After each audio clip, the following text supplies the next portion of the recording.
All right, y'all. I know you have heard about this in the cable news and the mainstream media. Um, there was a missing girl, a YouTuber. Her name is Gabby Petito. And I took an interest in this story because it was just viral, right? And I wanted to get to know what was happening. What is this girl? Who is she? I watched all of this footage. I mean, there's millions of people talking about this on Twitter, on TikTok, Instagram. I mean, it's all over everywhere. The nation is captivated by this young girl who went missing and now being reported that her body was found and was reported a homicide. The story is extremely sad.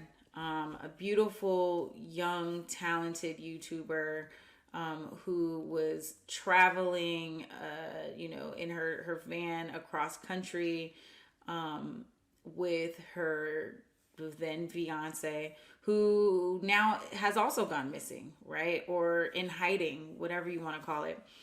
But it brought up a parallel conversation about the news in the mainstream media and their coverage on vulnerable populations of women of color and indigenous women. And if I'm honest, it's the first thing I thought about when I saw how the nation was so captivated by this young girl. And as a black girl magic, I literally thought in my mind, if this was a black girl, it would never get this much coverage. And that's honestly how and I'm going to speak for other black women and women of color. That's how we feel. We feel like that. There's hashtag protect black women because we are a vulnerable population. And it drew up this new conversation about this white woman syndrome. And I would ask you guys to go ahead and offload what you think in the comments. Is this a true thing? And so it's a term that was coined back in the early 2000s at a media conference by, I think the woman's name is,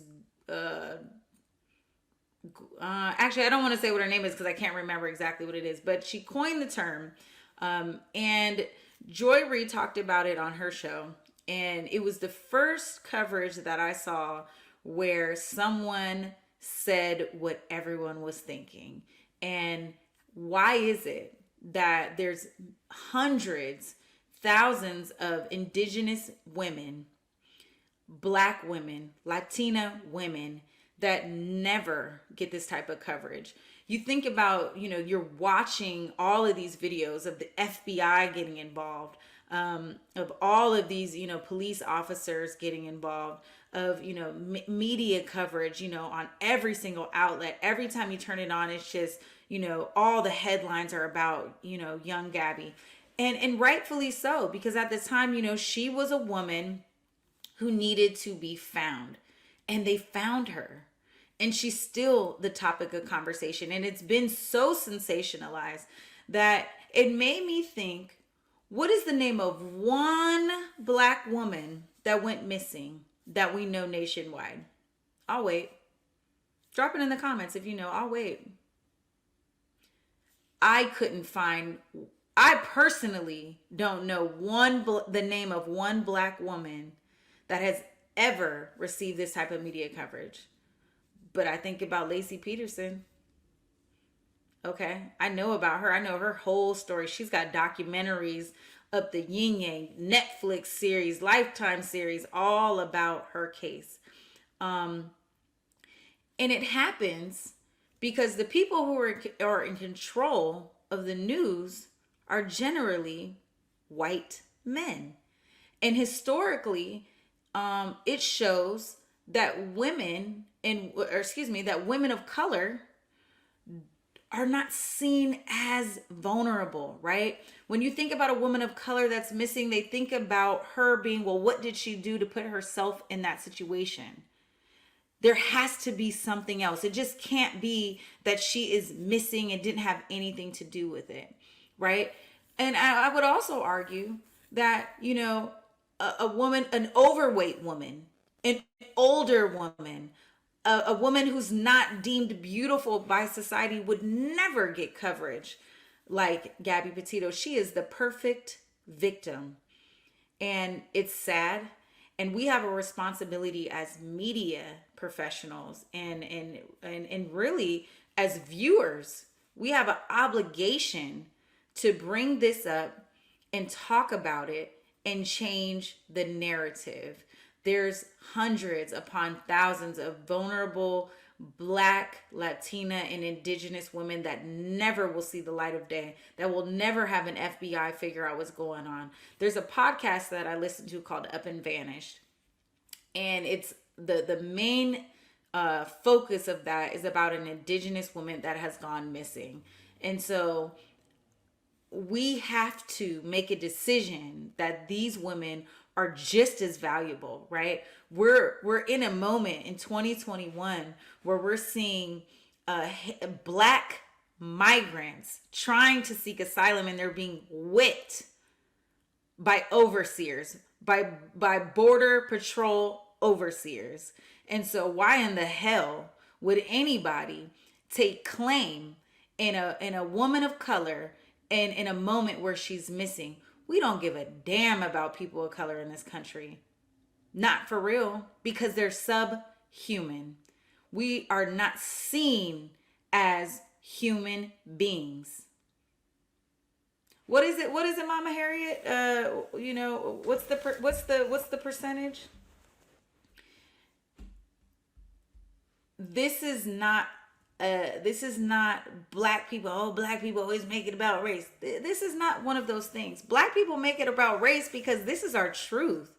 And we stand in full authority of it. And right now we're just, we have the ability to have access. We have platforms like Converge, which is a Black-owned media channel, where we can have people like me be able to say it like it is. And so now we have access.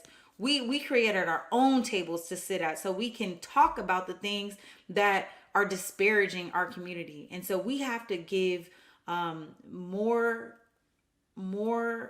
wealth into, more investment into the lives of Black and brown women, and also our men. But right now I'm going to speak for women because that's the target population that I'm talking about. Gabby Petito absolutely needed to be found, right? She absolutely needs her story told, and we send our thoughts and prayers to her family. But there's thousands of other women that need that same coverage, that need to be found. Their families are suffering. Their families are hurting. And there's a community of women. There's foundations that need money to be able to bring these girls home. And so we need to keep that same energy in the media. And we have a responsibility to make that happen. Whew, y'all, I could go on and on. Mama Harriet says, I don't know if we can pull up some of the comments on here, but she says the Green River murderers in prison for killing many women. And I would also say that the Green River Killer also has a documentary about him, right? When we talk about Black and brown women that were killed, they don't, where's it at? It's not even hitting social media, you guys. The outrage that people saw on TikTok. There's real people that became their own pundits, right? Their own, investigators in this thing to find this girl. And so I would just argue that we continue to keep that same energy so that we can, save our girls, save our women, and I would even say, Indigenous women, we never talk about them. If you get a chance and you guys love podcasts, look up and Vanish, man. It's heartbreaking to hear these stories and to hear how nobody's looking for them anymore. So we have an obligation as media. We have an obligations as viewers. We have an obligation as human beings to do more and to speak out when something is not right. And so this is the narrative, right? There no longer should be that perfect victim. And so we have to dismantle the system that says there is. And so I don't want to take away from, Gabby Petito's story, but I absolutely want to shine light on the thousands of women who have yet to be found.